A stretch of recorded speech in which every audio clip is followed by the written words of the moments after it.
Imagine a building so bright that its inner chambers could be said to shine like the noonday sun.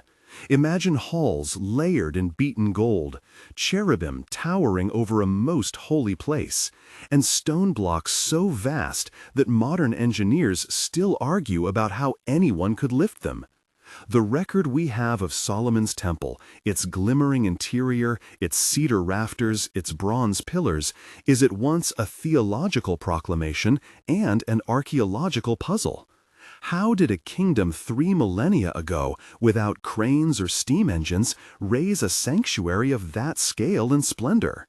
That is the question this video sets out to answer. The hidden truth behind Solomon's temple construction is not a single secret, but a layered combination of ancient engineering, massive organization, ritual constraints, and a theological imagination that made the work itself an act of worship. Begin with the numbers. The biblical narrative unfolds the plan and the people. The temple took 7 years to build, 1 Kings 6:38. Craftsmen were provided from Tyre and worked alongside Israelite laborers, 1 Kings 5:13-18. And the text repeatedly emphasizes materials, cedar from Lebanon, bronze castings, and interiors overlaid with gold, 1 Kings 6-7, 2 Chronicles 2-4. Later texts and some traditions amplify the spectacle. Tens of tons of gold are mentioned across Solomon's wealth accounts, and later commentators speak of vast blocks of stone. Some modern reconstructions suggest stones so heavy they would weigh hundreds of tons. Other scholars caution that such figures are speculative and may reflect later monumental platforms rather than the original First Temple fabric. When the biblical witness and archaeological debate are placed side by side, a clearer picture emerges. The temple's creation depended on a constellation of practices and resources, each important, each necessary, and together forming an achievement that was both pragmatic and devotional. To understand the building itself, start where every great stone structure begins, the quarry. The biblical text plainly states that the stones for the house were prepared at the quarry so that no hammer or axe or any tool of iron was heard in the house while it was being built, 1 Kings 6:7. That single sentence carries an operational directive and a ritual boundary. It implies a workflow in which rough extraction and the finishing stages took place away from the sacred precinct. And it sets a rule that fundamentally shaped technique: finish the stone before it crossed into the temple precinct. What did that look like in practice? One convincing reconstruction draws on long-known stoneworking techniques that require little or no iron at the final site. Imagine a seam of bedrock or a quarried face marked with the outline of a block. Workers score the stone along planned edges, then drill a line of small holes along the intended split. Into these holes they insert dry wooden wedges. The wedges are compact and snug in the stone, and once water is poured over them, the wood swells. The swelling wedges exert lateral pressure along the drilled line, causing the rock to part cleanly following the store. It's a low-tech but remarkably precise method.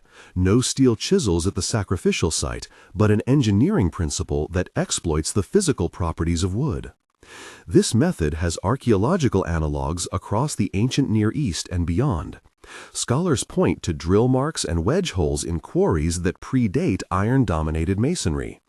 The advantage is that the split follows natural fissure lines but can be guided by human intention. Once separated, stones could be dressed, smoothed and squared, right there in the quarry. Finishing stones at the source offered multiple benefits. The weight that needed to be hauled was known and controllable. Craftsmanship could be centralized under master masons. And the sanctified precinct avoided the ordinary clamor of construction tools, preserving an atmosphere of reverent silence even before the structure was complete. The idea that stones were fully prepared at the quarry is not mere pious embellishment. It is an operational necessity given the ritual stipulation about iron. The biblical phrasing in 1 Kings 6:7 reads as instruction and as theology. The method kept the house holy to the extent of excluding iron on-site noise. Yet scholars remind us to be cautious. The verse prescribes a practical arrangement, but the precise techniques must be reconstructed from evidence and analogy. Archaeology provides hints, tool marks on ancient stones, quarry scars, and the pattern of architectural joins. But the exact sequence is the subject of ongoing study. When modern engineers estimate block sizes or wall thicknesses, their numbers often rest on extrapolation from later monumental platforms and from the surviving remains of later periods. Those extrapolations can be illuminating, but should be labeled as hypotheses, not certainties. Once a block was ready to leave the quarry, the next problem was moving it. This is where human organization meets brute force mechanics.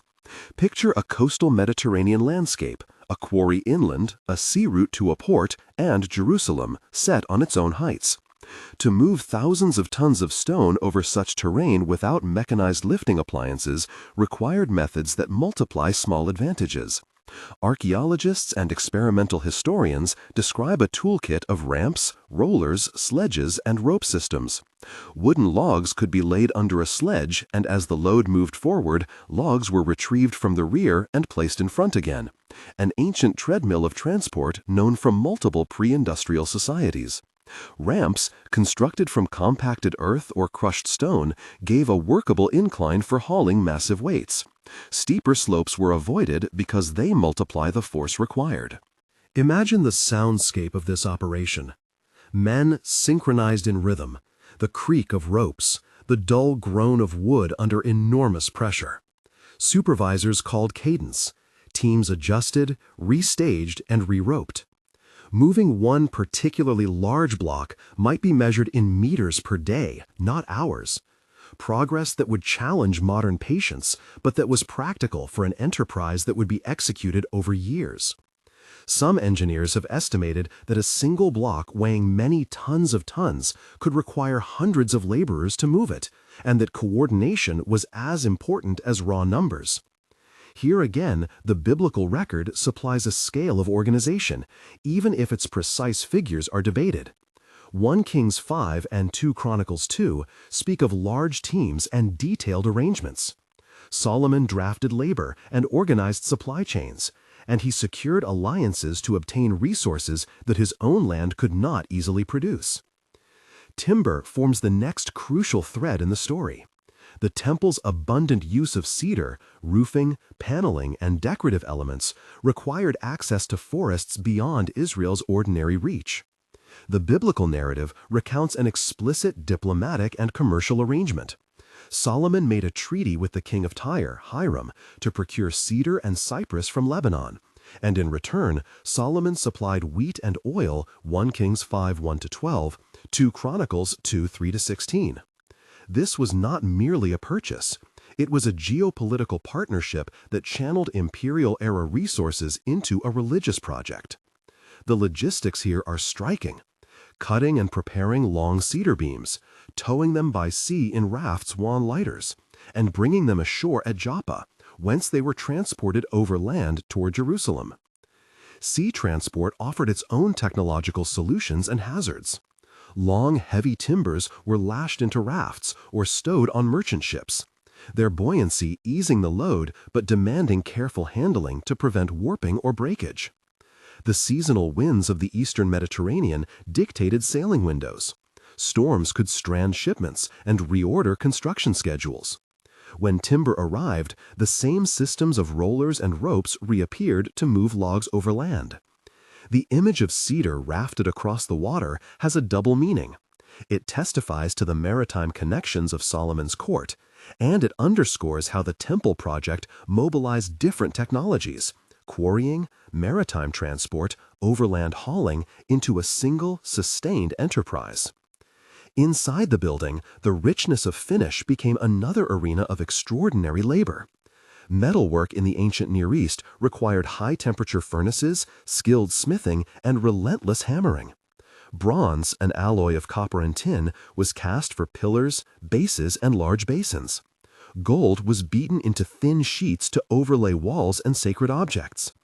The craft of hammering gold into plates no more than a fraction of a millimeter thick is ancient and astonishing. Artisans heated and annealed gold, then hammered it repeatedly on an anvil to produce malleable sheets that could be applied to wood or stone.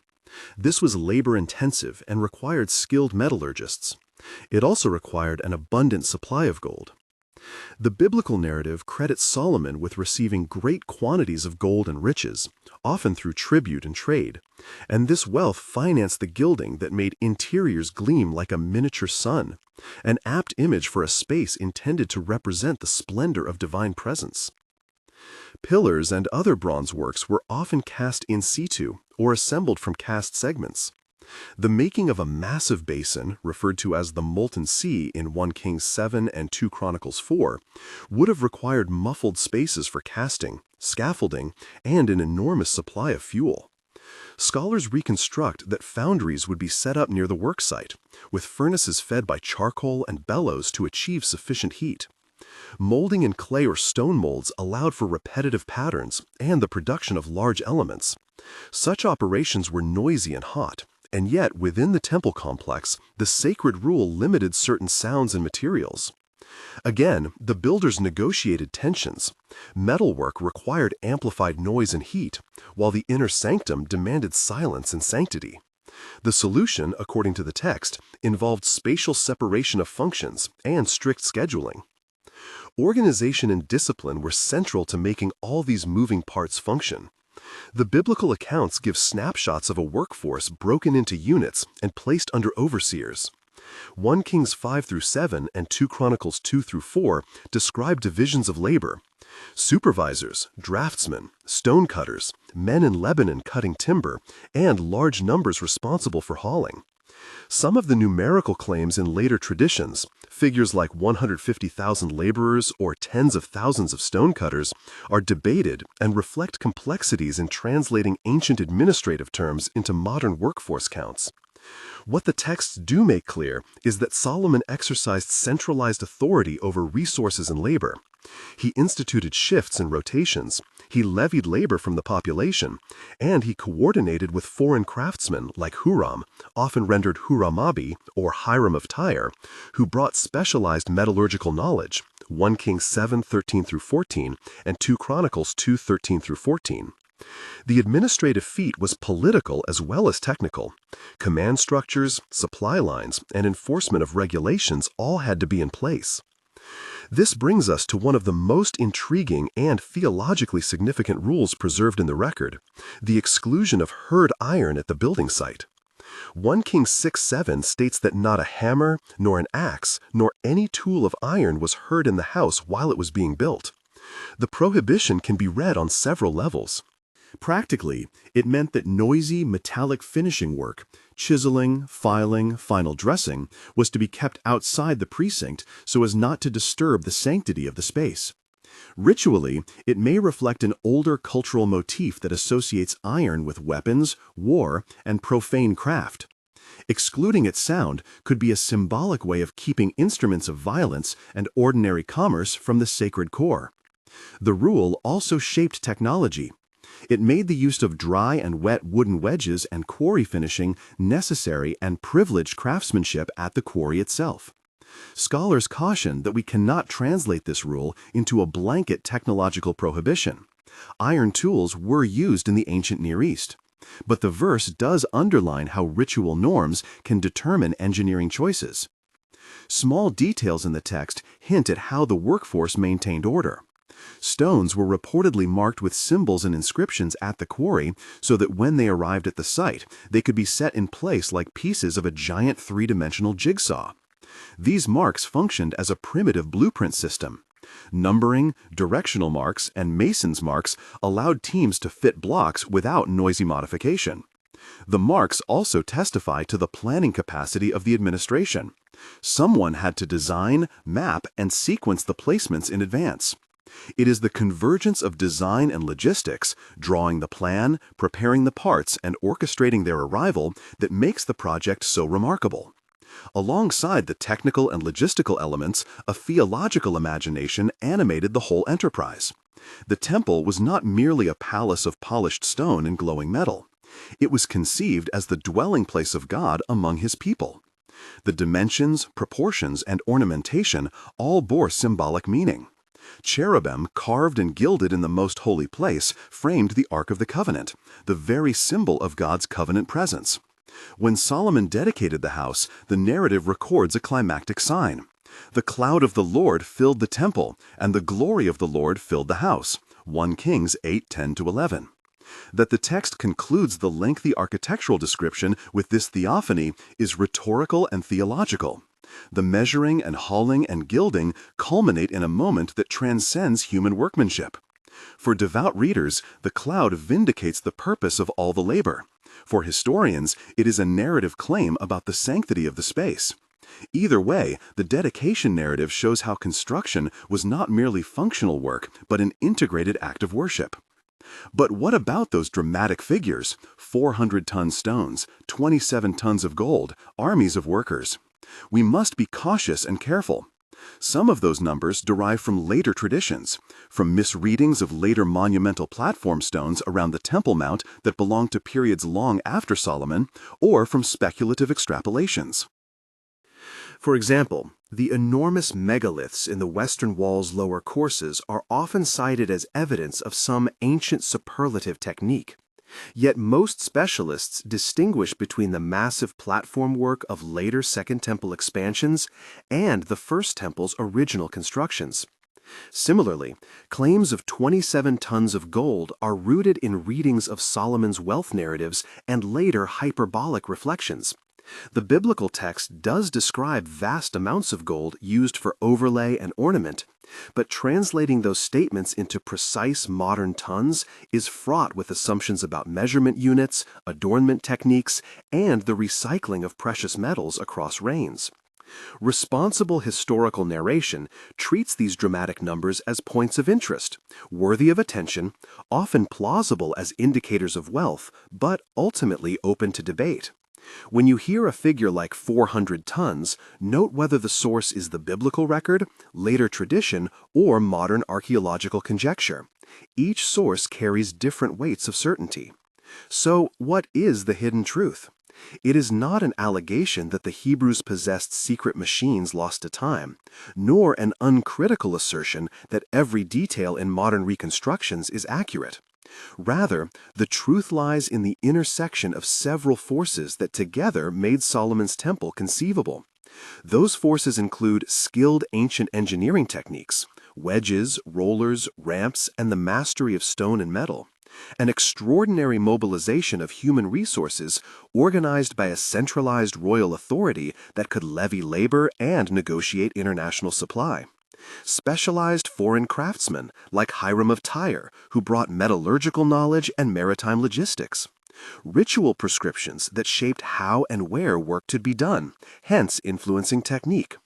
And a theological motive that invested the entire project with ultimate meaning. Each of these layers is visible in the text and in the comparative archaeological record. Taken together, they explain why the temple could be both so beautiful and so demanding. There is also, importantly, a human cost woven through the triumph. Labor mobilization on this scale required discipline and sometimes coercion. The biblical accounts admit to draft labor and conscription, 1 Kings 15:13-18.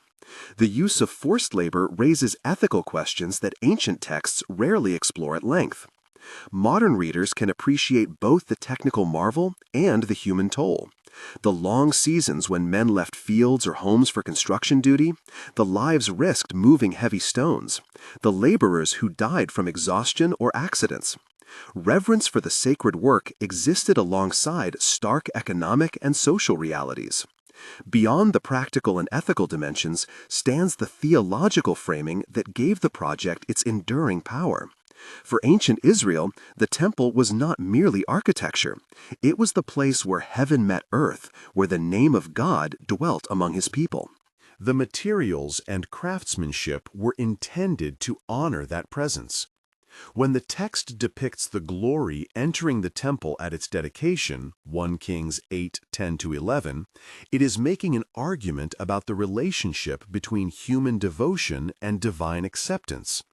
That is not a scientific claim to be verified or falsified by archaeology. It is a theological assertion nested in a cultural narrative.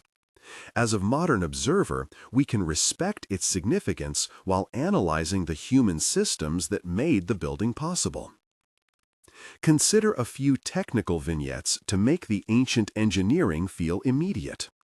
Close your eyes and imagine a team at the quarry marking a block. Someone draws a chalk line. Another man takes a drill and begins a line of holes. A third fits dry wedges into those holes. Water is herded in goat skins and poured carefully over the wedges. The wooden pieces swell, a hairline crack runs along the scored line, and the block lifts free with an audible sigh. The masons dress the faces with bronze tools, smoothing edges until the block sits square. Each block receives a chisel mark symbol, an orientation arrow, a number, perhaps a master mason's mark, to be read later by the setters at the site. This is not a single heroic moment, but a choreography of small, repetitive acts that accumulate into a monumental outcome. Or visualize the hauling. Men in tunics lean into hemp ropes. A supervisory voice calls out the cadence. Logs under the sledge roll and snap into place. Sweat runs down brows under the hot Levantine sun. Teams relieve each other in shifts. Animal power, oxen and perhaps camels, augments human strength where terrain allows. Ropes are replaced when frayed. Lubrication, ash, oil, or mud, reduces friction. Each meter gained is planned and paid for. Moving tens of thousands of masonry pieces over rocky terrain is not unlike moving a living, mutinous organism. Each segment must be fed, maintained, and managed. Now imagine the finishing touch. A craftsman anneals a sheet of gold and hammers it until it is barely perceptible yet strong enough to be affixed to wood. A chisel-carved cherubim is overlaid with beaten gold and set to frame the ark. Bronze is poured into molds to create capitals and stands, cooled slowly, and then gilded where required. The effect inside the sanctuary would be overwhelming. Light reflected off gold, the scent of incense, and the muffled hush enforced by ritual rules. The theological intention was to create an environment that signaled otherness. This is where heaven and earth are in presence. Two frequent reactions arise when listeners hear about such ancient feats. First, admiration for the technical ingenuity. Second, surprise that religious rules, like the absence of iron sound, could be so influential in shaping techniques. These reactions point to an important interpretive principle. In the ancient world, technical choices were rarely neutral. They were informed by ritual, politics, and social organization. Technology did not simply exist apart from belief. Belief structured technology. The temple, more than a shrine, was manifold testimony to how a society marshals its means to serve its ends. There are counterpoints and caveats that deserve mention. Archaeological remains in Jerusalem and the surrounding region are a palimpsest of building campaigns across centuries. First Temple, Babylonian destruction, Persian resettlement, Herodian enlargements, Roman and later periods. Some of the surviving massive stones, often discussed online, are part of later platform leveling and expansion projects and should not be conflated uncritically with constructions described in the Solomonic narratives. Likewise, textual transmission introduces its own layers. Authors, redactors, and later chroniclers wrote with particular theological and political aims. When a modern scholar claims a specific tonnage or a precise workforce figure, check whether the claim derives directly from the biblical text, from later historical records, or from modern extrapolation. In historical reconstruction, transparency about the basis of claims is indispensable. If we return to the title, The Hidden Truth Behind Solomon's Temple Construction Revealed, what has been revealed is not a single mysterious machine, but rather a composite insight. That Solomon's temple was built through a combination of ancient technological skill, disciplined human organization, international supply lines, ritual constraints that shaped method, and a theological imagination that sought to make the house of God manifest in material splendor. Each element matters. Without the diplomatic access to cedar and maritime transport, the roof and ornamentation would have been different. Without foreign craftsmen and metallurgists, the bronze and gold finish would have lacked its technical execution. Without the ritual rules, the architecture might have been assembled in more ordinary ways. And without centralized authority, the logistical marvel would have been impossible. What are the practical lessons for us today from a temple built 3,000 years ago? First, great projects require alignment of purpose and means.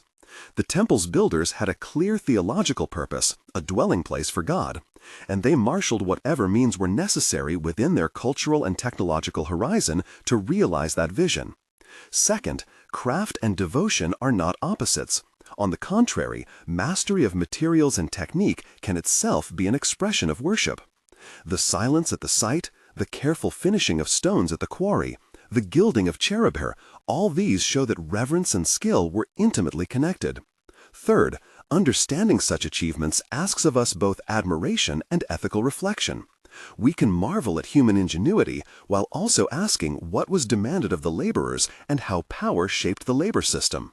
Both admiration and critique coexist in a mature historical understanding.